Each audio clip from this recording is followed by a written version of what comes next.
पित्रे ब्रह्मोपदेष्ट्रे मे गुरवे दैवताय च प्राप्याय प्रापकायास्तु नमः श्रीनिधये नमः। नमो वेंकटेशाय।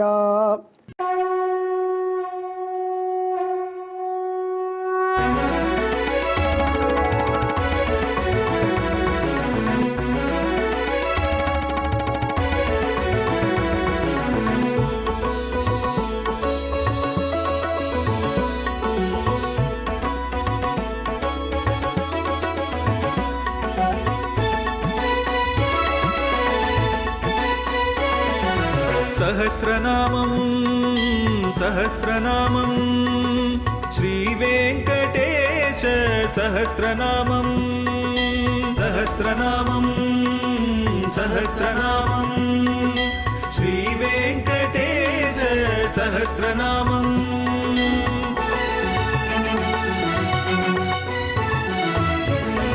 உலகில் கலிவினை தோஷம் அகற்றும் நாமம் சஹஸ்ரநாமம். உயர்வுகளை வாழ்வில் அளிக்கும் நாமம் சஹஸ்ரநாமம். திருமலையில் தினம் அர்ச்சனை நடைபெறும் நாமம் சஹஸ்ரநாமம். திருவேங்கடனின் தரிசனம் காட்டும் நாமம் சஹஸ்ரநாமம்.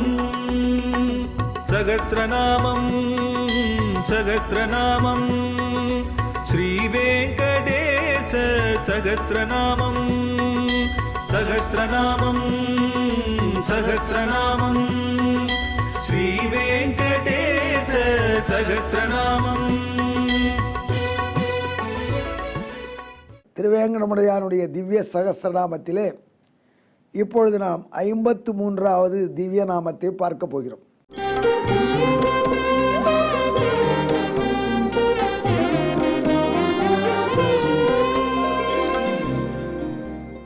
எம்பெருமானை பரமாத்மா என்று அறிமுகப்படுத்துகிறார் நாரதர். ஸ்ரீனிவாச கல்யாணம் உபன்யாசம் கேட்டிருப்பீங்க. அது ஒரு அற்புதமான ஒரு லீலை பகவான் செய்தது. பகவானுக்கும் பத்மாவதி தாயாருக்கும் திருமணம்னு நிச்சயமாயிடுது. பத்மாவதி தாயார் அரசனுடைய பெண் இளவரசி. ஆகையினால ஏகப்பட்ட மக்கள் கூட்டம் கல்யாணத்துக்கு பெண் வீட்டார் பக்கத்தில் வரும். திருவேங்கடமுடையான் சைடில் யார் இருக்காங்க? திருவேங்கடமுடையானுடைய தாயாராக வளர்ப்பு தாயாராக பணியாற்றுகின்ற வகுளமாலை அம்மா, திருவேங்கடமுடையான் 2 பேர் தான். இந்த 2 பேரும் அங்கே போனால் கல்யாணத்தில் எப்படி இருக்கும்? பெண் வீடு தான் நிறைஞ்சிருக்கும். ஆண் பிள்ளை வீட்டுக்காரங்க ஒத்துருமே இல்லை. ஒரே ஒரு தாய் நிலையில் ஒத்தி இந்த மணப்பிள்ளை. இது சரிப்பட்டு வராது. அதுக்காக பகவான் என்ன பண்ணினா பிரம்மதேவனை வரவழைச்சான். பிரம்மதேவா, இந்த கல்யாணம் சிறப்பாக நடக்கணும், நீ தான் புரோகிதர், எல்லாம் நீ தான் செய்யணும். அப்பாவுடைய கல்யாணத்துக்கு பிள்ளையே புரோகிதராக இருந்த நிகழ்ச்சி அது. உடனே பிரம்மதேவன் பகவானை பார்த்து சொன்னார், நாம் என்ன செய்யணும், 33 கோடி தேவர்கள், 33 crores, அதே மாதிரி 66 கோடி அசுரர்கள், எல்லாருக்கும் நீ சுராணாம் அசுராணாஞ்ச சாமானியம் அதி தெய்வதம் என்ற எல்லாருக்கும் நீ தான் தெய்வம். ஆகையினால அந்த 66 கோடி 33 99 கோடி பேர்களை நாம் வரவழைப்போம், கருடனை விட்டு செய்தி சொல்லி. அவர்கள் எல்லாம் வரட்டும், வந்தால் பெரிய கூட்டமாயிடும், கவலைப்பட வேண்டாம். சரி என்றான் பிரபு. உடனே 30 கோடி தேவர்களும் 66 கோடி அசுரர்களும் வந்தாச்சு. 99 கோடி பேர் இருக்காங்க. இந்த 99 கோடி பேரோட ரிஷிகள் வேற எம்பெருமான் கல்யாணத்துக்கு பிரம்மாவின் உத்தரவுளால் வந்துட்டாங்க. எல்லாரும் வந்தாயிடுத்து. வந்தவுடனே இவங்க இங்கிருந்து கல்யாணம் நடக்கக்கூடிய ஆகாச மன்னனுடைய ஆகாச நகரத்துக்கு போகணும். அதுக்கு முன்னாடி எல்லாரும் சாப்பிட்டாவது போகணும். வெறும் வயிற்றோடு போனான்னா இருக்குமா? பெண் வீட்டில் வச்ச விருந்து அப்படியே காஞ்சபாடு கம்பில் பாஞ்சுதுன்னு பாஞ்சா நன்னா இருக்காது. அதுக்காக எல்லோரும் சாப்பிட்டுட்டு தான் போகணும், அதுக்கு ஏற்பாடு செய்யணும் பிரம்மா சொன்னார்.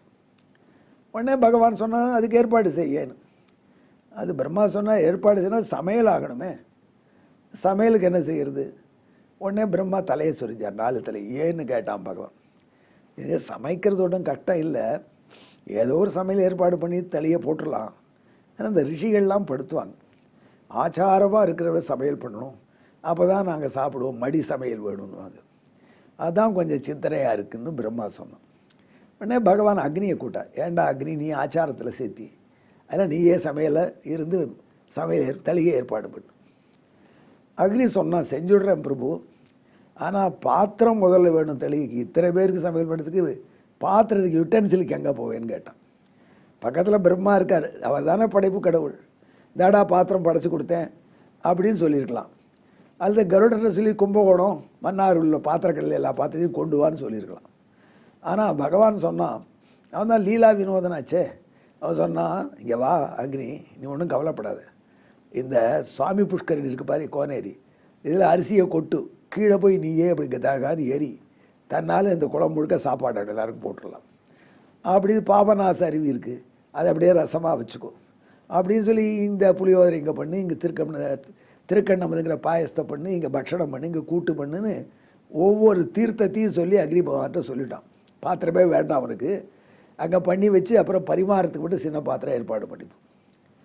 இதெல்லாம் எடுத்து அந்த சாமான்களுக்கெல்லாம், மளிகை சாமான்கள்லாம் பணம் வேணுமே வாங்கிறதுக்கு, மளிகை சாமானுக்கு பணம் வேணுமேன்னு தலையை சொரிஞ்சான். அப்போ பிரம்மா சொன்னார், அது மட்டும் போராது, இத்தனை பேருக்கு வேஷ்டி, பெண்களுக்கு புடவை இதெல்லாம் கொடுக்கணும். இப்போ திடீர்னு வந்து தொந்தரவு பண்ணுறியேன்னு கேட்டான். வாத்தியாராக உன்னை போட்டால் இப்படி அப்பப்போ லிஸ்ட்டில் சாமானை நீட்டுவேன்னு பகவான் கோபிச்சுன்னான். பிரம்மா சொன்னார், இது உலக நியதி அப்படின்னார். அந்த திரௌபதிக்கு ஆயிரக்கணக்கான மைலுக்கு அப்பால் துவாரகையில் இருந்து திரௌபதிக்கு புடவையாக சுகந்த கிருஷ்ணன் இப்போ இந்த 99 கேடு பேருக்கும் ஒரு சிருஷ்டி பண்ணி கொடுத்துருக்கலாம். ஆனால் ஒரு லீலை செய்ய தீர்மானித்தான்.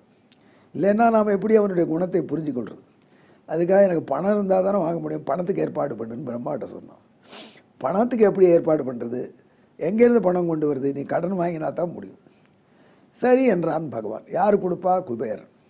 குபேரன் ரேஸில் கொடுக்க ஒத்துக்கலை. ஒரு பிராமிசரி நோட்டு எழுதி கொடு, சொகஸ்தலிக்கித பத்திரம் கொடு, அப்புறம் இந்த பணத்துக்கு வட்டி கொடுக்கணும் அப்படின்னு அவன் கொடுத்த பணத்துக்கு வட்டி போட்டான். வருஷத்துக்கு இவ்வளோ கொடுத்தா கூட அவங்க சொல்கிறாங்க புராணத்தில், இந்த கலியுகம் முடிகிற வரைக்கும் கடவுள் வட்டி கொடுத்துன்னு தான் இருக்கணும்.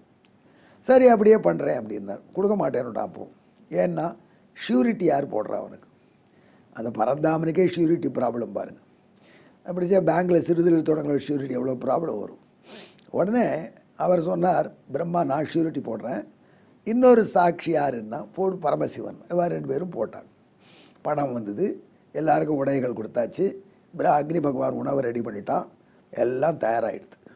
எல்லாருக்கும் பரிமாறலாமான்னா ரிஷிகள்லாம் உட்காந்து ஜபம் பூஜை பண்ணிவிட்டு, நாங்கள் எப்படி சாப்பிடுவோம், அக்னி ஆச்சாரமான இருக்கணும் பண்ணியிருக்கான், இருந்தாலும் இறைவனுக்கு அர்ப்பணித்தா தானே சாப்பிடுவோம். இதெல்லாம் புது தலைவிதியாக இறைவன் கல்யாணத்திலே இறைவனுக்கு அர்ப்பணிக்கணும்னா அது பகவான்கிட்டே அவர்கள் சொன்னார்கள். உடனே பகவான் சிரிச்சுட்டான் பிரம்மதேவனை பார்த்து. பக்கத்தில் அகோபில மலை இருக்கு இல்லையா, அதான் நம்ம தெய்வம், அங்கே அகோபில மலையில் நரசிம்மன் இருக்கார், அவருக்கு பூஜை பண்ணணும். அதெல்லாம் அகோபில மலை நரசிம்மனை வரவழைத்தார் பிரம்மா தன்னுடைய பிரார்த்தனையினால்.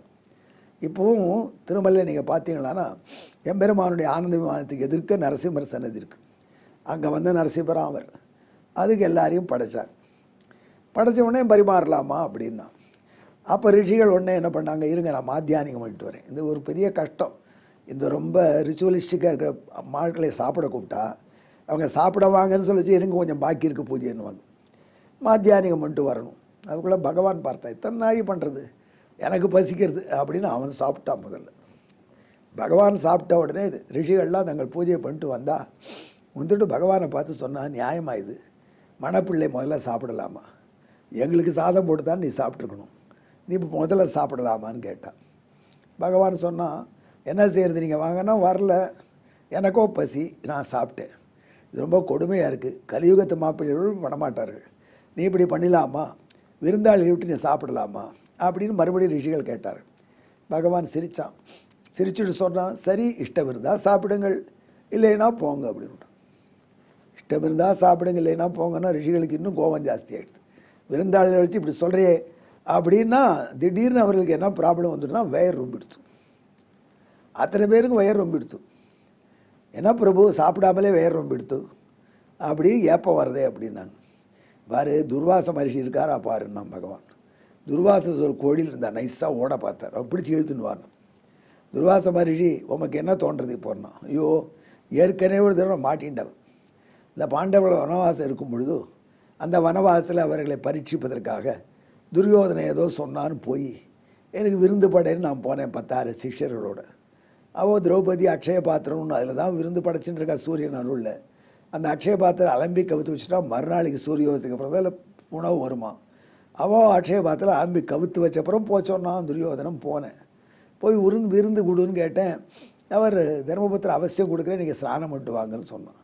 நானும் என் சிஷ்டர்களும் ஸ்நானம் பண்ண போனோம். அப்போ இவன் பகவான் அங்கே வந்து திரௌபதி கிட்ட அக்ஷய பாத்திரத்தை வாங்கி அதில் ஏதாவது பாக்கி இருக்கா பார்க்குறேன், சரியாக கழுவி இருக்க மாட்டேன்னு சொல்லி அப்படி பார்த்தா ஒரு கீரை இருந்தது, அதை வாயில் போட்டுக்கிட்டான்.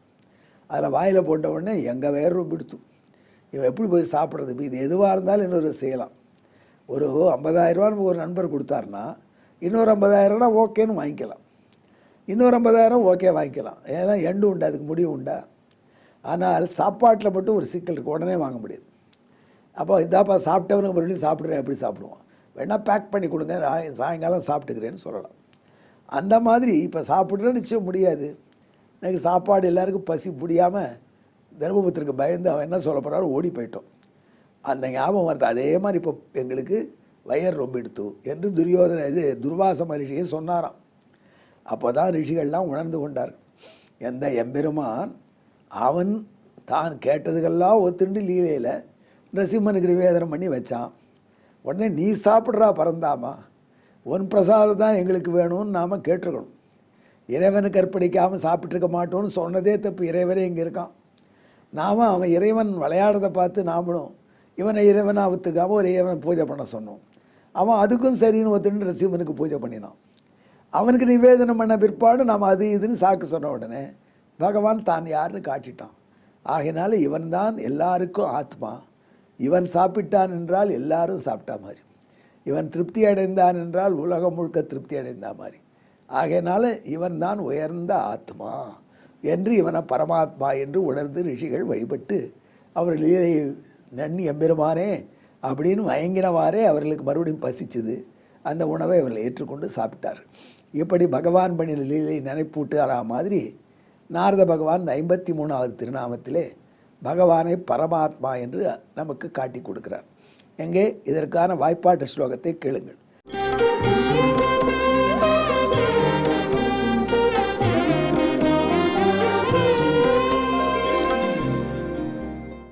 ஆத்மா பரமோ தேவஹா பரமாத்மா ஸ்யாத் பரோன யஸ்மாத் சஹ பரமாத்மா நாம்னாசு விஷகிரிபதிரபி கிரீக பக்தானாம். இன்னொரு முறை சொல்கிறேன்னு கேளுங்கள்.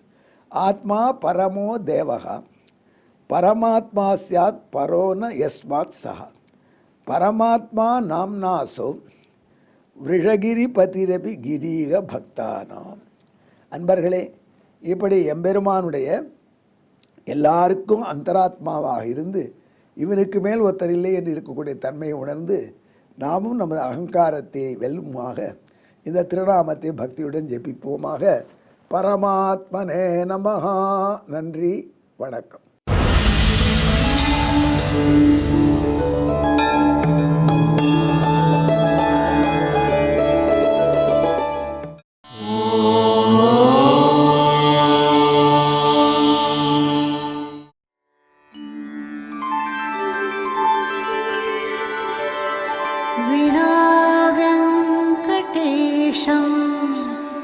ननाथो ननाथः सदा वेङ्कटेशं स्मरामि स्मरामि. हरे वेङ्कटेश प्रसीद प्रसीद. प्रियं वेङ्कटेश प्रयच्छ प्रयच्छ.